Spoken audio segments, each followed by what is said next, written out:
Hello students, welcome again.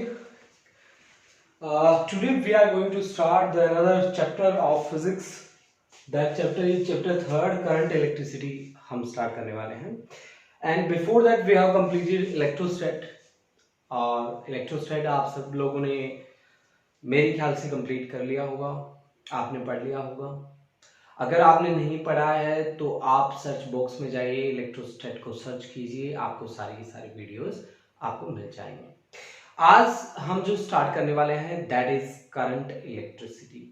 ठीक है, इससे पहले हमने जो भी स्टडी किया है that is under इलेक्ट्रोस्टैट.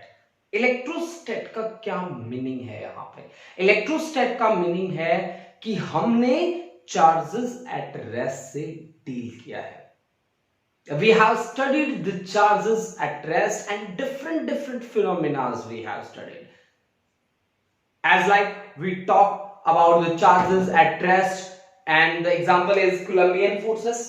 After that we talk about the electric field. After that we have studied electric field intensity on axial line, equatorial line at any point, and torque due to electric dipole. Electric dipole की movement हमने पढ़ी है. उसके बाद हमने electric potential को पढ़ा. उसके बाद potential at any point due to electric dipole हमने स्टडी किया. उसके बाद हमने इक्विपोटेंशियल सरफेसेस की बात करी. उसके बाद हमने इलेक्ट्रिक फ्लक्स की बात करी. उसके बाद हमने गॉस लॉ की बात करी, उसके एप्लीकेशंस की बात करी. उसके बाद हमने कैपेसिटर की बात करी और उन पे बेस्ड डिफरेंट फिनोमेना की बात करी. तो ये सारी की सारी बातें जो हमने पढ़ी हैं वो सारी की सारी कहीं ना कहीं चार्जेस एट रेस्ट से डील करते हैं. मैं आपको बता दूं कि आपने जो चैप्टर पढ़ा है electrostatics that comes under the category of electricity. ठीक है, तो सबसे पहला जब मैं बात करता हूं इलेक्ट्रिसिटी क्या चीज है, इलेक्ट्रिसिटी का मतलब है जो चार्जेस से डील करता है. अब चार्जेस कैसे हैं? या तो रेस्ट में है या फिर मोशन में है. दो तरह के चार्ज हैं. चार्जेस जो रेस्ट में है वो क्या क्या फिनोमेनास रिप्रेजेंट करते हैं that we have studied under electrostatics. वो हमने इलेक्ट्रोस्टैट में पढ़ा है. आज हम जो पढ़ने वाले हैं वो चार्जेस इन मोशन को पढ़ने वाले हैं कि मोशन में आने के बाद चार्जेस का बिहेवियर कैसा रहता है वो आज हमें स्टडी करना है. ठीक है, तो सबसे पहले मैं यहीं पे यही बात शुरुआत करता हूं कि electricity is the study of charges. Charges की स्टडी है. अब चार्जेस रेस्ट में हो सकते हैं या मोशन में हो सकते हैं. रेस्ट में जो थे हम पढ़ चुके हैं दैट इज अंडर इलेक्ट्रोस्टैट, और मोशन में है उनको हम बोलते हैं करंट इलेक्ट्रिसिटी. अब स्टूडेंट्स हमारे पास मान लीजिए मैं एक एग्जांपल लेकर आता हूं. जैसे कि मेरे पास ये एक मेटल प्लेट है, पावर बैंक है हालांकि ये. ठीक है, ये मेरे पास एक मेटल प्लेट है. अच्छा, इस मेटल प्लेट को मैं अगर आपको दूं, मेटल प्लेट है, ऑब्वियसली इसके पास फ्री इलेक्ट्रॉन्स है. फ्री इलेक्ट्रॉन का मतलब होता है वो इलेक्ट्रॉन जो न्यूक्लियस से क्या होता है, लूजली बाउंड होते हैं. मैंने आपको ये कंडक्टर दिया, मैंने कहा इसको टच करके देखो. जैसे आपने टच किया आपको शॉक लगता है ऐसे शॉक. भाई मैं कोई भी कंडक्टर आपको उठा के दूं, कंडक्टर का क्या मतलब होता है कि आपको देंगे वो कंडक्टर जैसे ही आपने हाथ में लिया वैसे ही आपको शॉक लगा. है ये पॉसिबल? ऐसी बातें होती हैं कभी नहीं होती ऐसी बातें. तो ये कंडक्टर है, लेकिन इसके जो फ्री पार्टिकल हैं उनकी एवरेज वेलोसिटी क्या है? 0 है. मैं मानता हूं कि उनमें थर्मल वाइब्रेशंस हैं, थर्मल ऑसिलेशंस हैं, या यूं कहें कि उनके पास थर्मल वेलोसिटीज हैं. इनके जो फ्री पार्टिकल हैं वो मीन पोजीशन के अबाउट रेस्ट में नहीं है. हाँ जी, हम रेस्ट में बैठे आराम से, ना वो क्या कर रहे हैं, घूम रहे हैं इधर उधर in the conductor, inside the conductor. लेकिन अगर मैं उनकी एवरेज थर्मल वेलोसिटी निकालना चाहूं तो वो लगभग क्या होगी? 0 होगी. स्टूडेंट्स ये बात तो आपने भी देखी होगी कि जैसे हम एक प्लास्टिक की चेयर पे बैठ जाते हैं और पीछे से कोई कपड़ा मारे, थोड़ी देर बाद हमारे अंदर भी एक एक्सेस चार्ज आ जाता है. जैसे ही हम टच करते हैं वो डिस्चार्ज होता है तो हमें शॉक लगता है. ऐसा आप लोगों ने देखा होगा जरूर. अब मैं क्या करने वाला हूं कि इस कंडक्टर को, जिसको मैंने इनिशियली टच किया, मुझे कोई शॉक नहीं लगा. कोई शॉक क्यों नहीं लगा? क्योंकि कोई भी चार्ज पार्टिकल मोशन में एक पर्टिकुलर डायरेक्शन में इनका रिजल्टेंट वेलोसिटी कुछ भी नहीं आ रही. मतलब इस पूरे कंडक्टर के पार्टिकल्स की रिजल्टेंट वेलोसिटी क्या है? 0. अब मैंने क्या किया, इसे एक बैटरी से जोड़ दिया. ठीक है, अब जैसे ही मैंने इसको बैटरी से जोड़ा वैसे ही क्या हुआ, बैटरी क्या चार्ज देती होती है क्या? बैटरी चार्ज देती है ना। बैटरी का क्या काम होता है? बैटरी का काम होता है धक्का मारना, पार्टिकल्स को धक्का मारने का काम करता है, पार्टिकल्स को पुश करता है।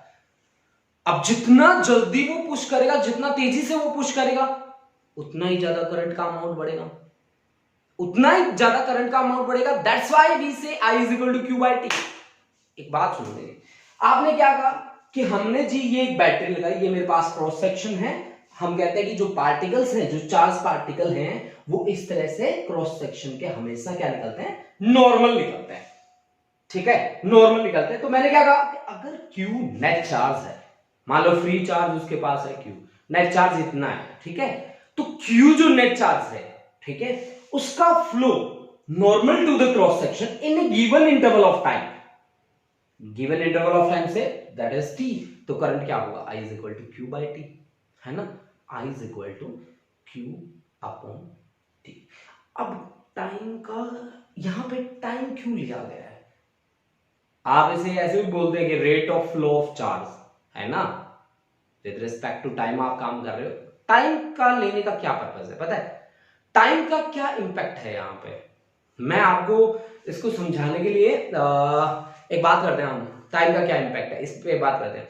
जैसे मान लो मैं ना पर डे 10 चपाती खाता हूं, ठीक है, 10 चपातियां रोज खाता हूं मैं, हैं, तो मैं सुबह खाता हूं 3, दिन में खाता हूं 3 और शाम को खाता हूं 4, ठीक है, तो वो 3, 3, 4 ऐसे खा रहा हूं, मैं खा रहा हूं, तो वो मैंने मान लो मैंने खाया वो 12 आवर्स में खाया है, ठीक है, 10 चपाती मैंने 12 आवर में खाया है। अब उसका इंपैक्ट जो है वो अलग है।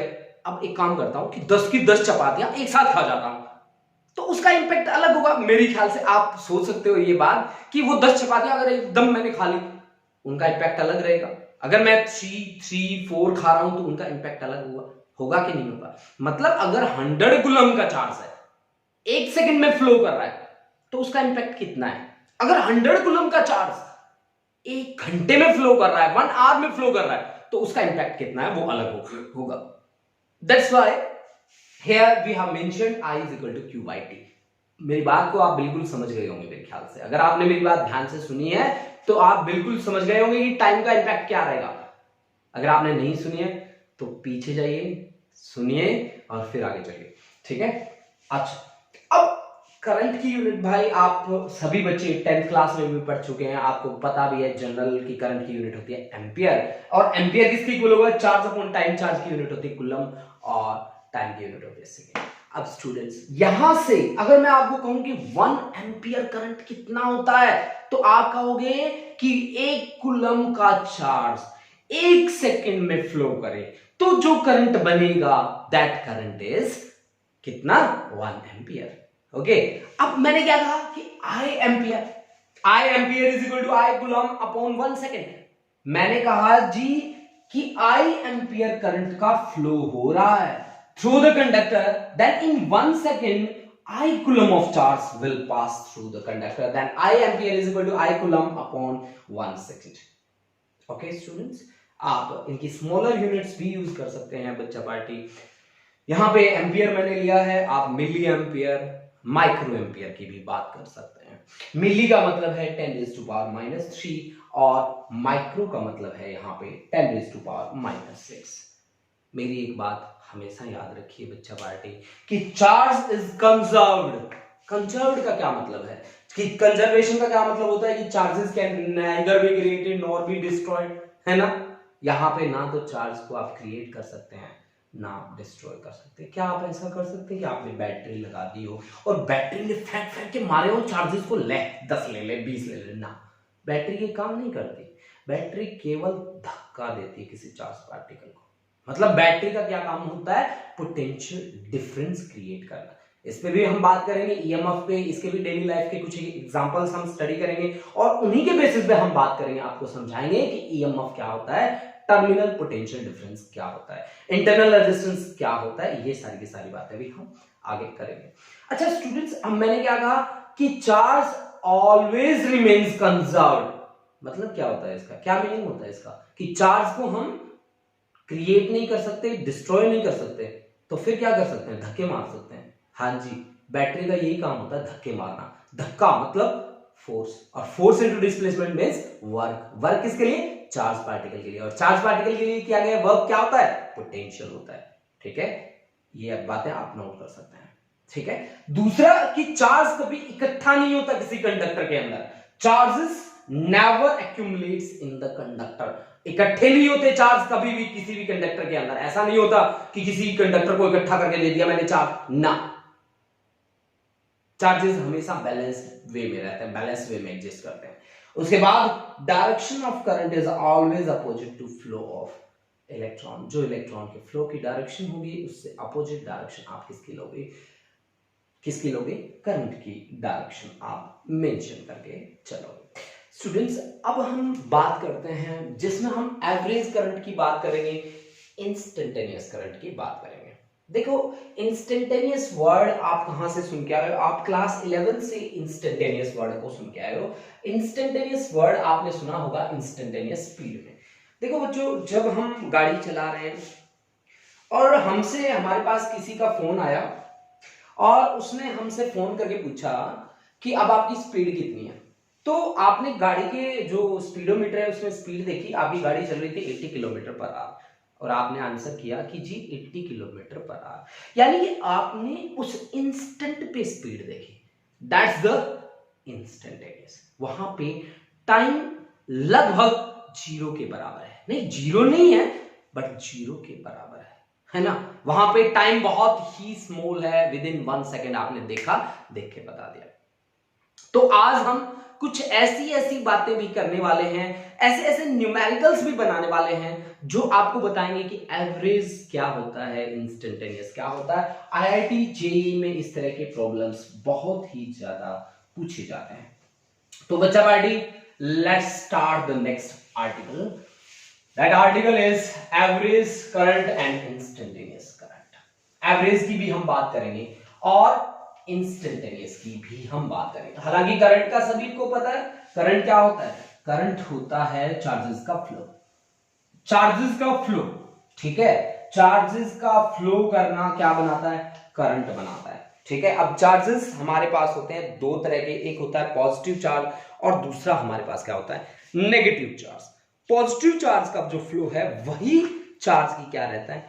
डायरेक्शन रहता है। ठीक है, वही डायरेक्शन रहता है।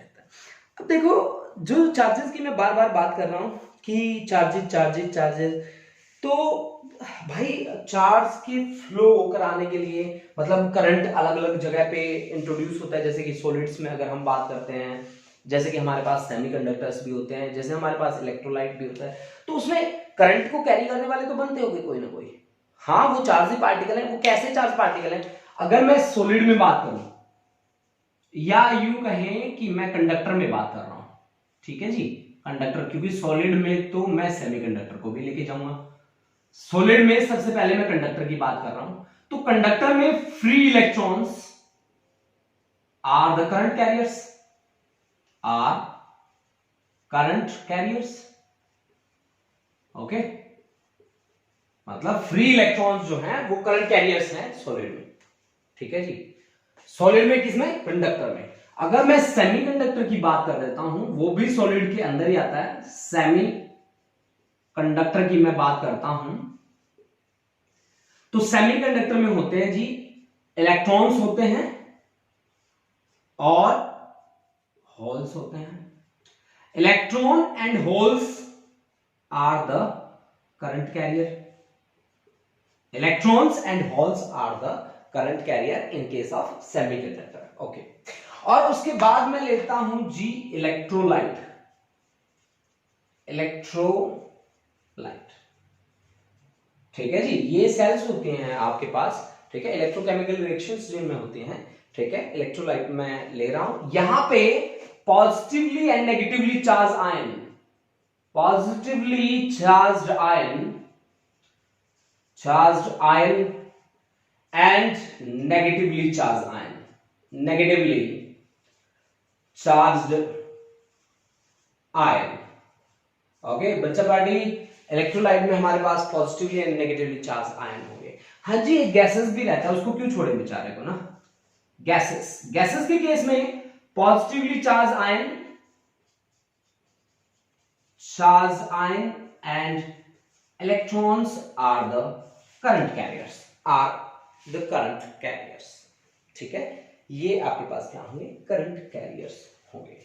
अब बच्चे पार्टी हम एक बात को, जो बात मैं बार बार खींचे चले आ रहा था, जिस बात को मैं कह रहा हूं कि आपको एवरेज और इंस्टेंटेनियस करंट में डिफरेंस मुझे बताना है, वो देखिए। Okay students, in some cases if flow of charge is not steady, then average current is given by, average current is delta q upon delta k.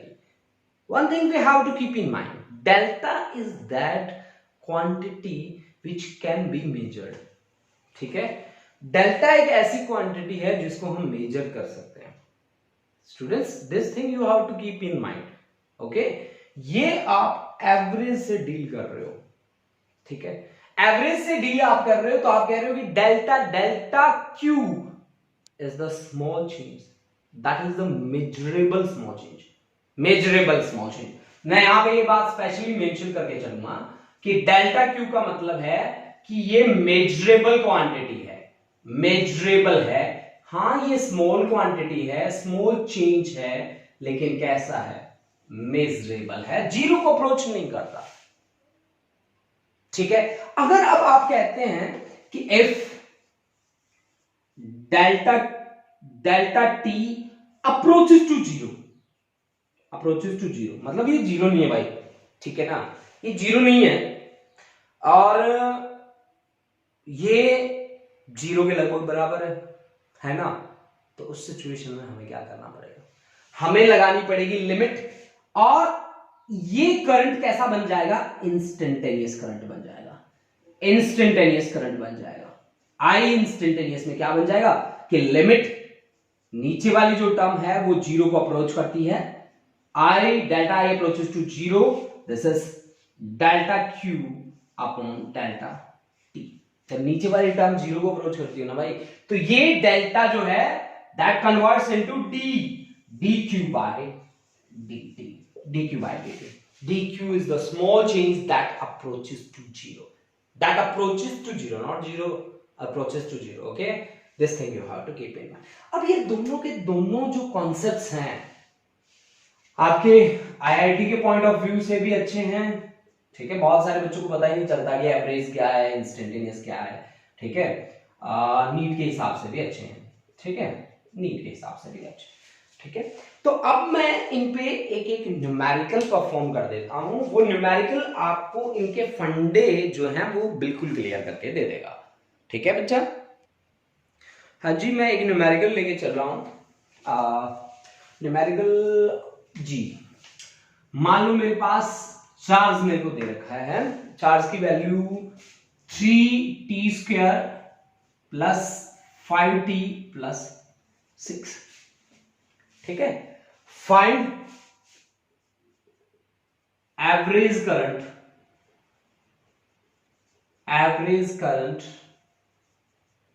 Between time interval t is equal to 0 to t is equal to 2 second. Average current निकालना है आपको, t is equal to 0 to t is equal to 2 second. Current कैसे निकालते हैं आप, current निकालते हैं charge upon time, तो यहां पे final charge minus initial charge upon final time minus initial time, ठीक है। तो फाइनल आप निकाल लीजिए कि QF is equal to, T is equal to final कितना है 2 सेकेंड, तो 3 into 4 plus 5 into 2 plus 6, this is 4 3s are 12 plus 10 plus 6, this is 28 coulomb. और Q इनिशियल आप निकाल लीजिए, T इज इक्वल टू 0 पे केवल 6 कूलम आएगा, ठीक है। यहां वैल्यूज पुट कीजिए, तो 28 minus 6 divided by 2 minus 0, this is 22 upon 2, this is 11 ampere. ये आपका एवरेज का हो गया, ठीक है। अब अगर किसी केस में आपको इस तरह की बात कही जाए कि यही आपको Q दे रखा है और calculate current for t is equal to मान लो 3 सेकेंड, यही आपको चार्ज दे रखा है, चार्ज आपका यही है, q is equal to 3t² plus 5t plus 6। तो कैलकुलेट